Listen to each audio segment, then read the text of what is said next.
Bagian akan terlihat selama kurang lebih 3 jam.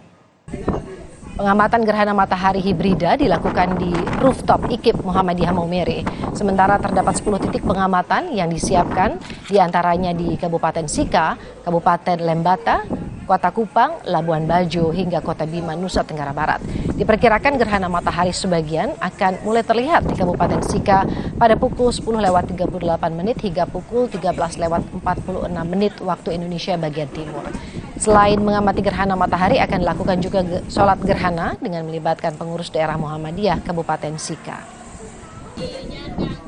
Ini berdasarkan data BMKG, itu magnitudenya sekitar 91% atau sekitar 90-an persen. Itu untuk lebih bagusnya itu kalau untuk di NTT sendiri itu ada di Sabu. Maumere kita bisa lihat apa? Kalau Maumere hari ini kita bisa lihat sekitar 90-an persen itu muka mataharinya itu ketutup oleh bulan. Gerhana matahari.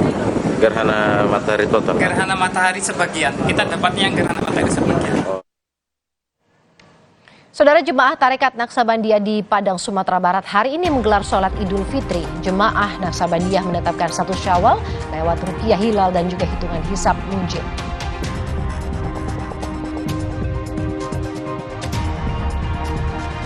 Puncak arus mudik belum turun di Terminal Kalideres, Jakarta Barat. Pihak pengelola terminal menyiapkan 150 bus cadangan untuk mengantisipasi kepadatan penumpang.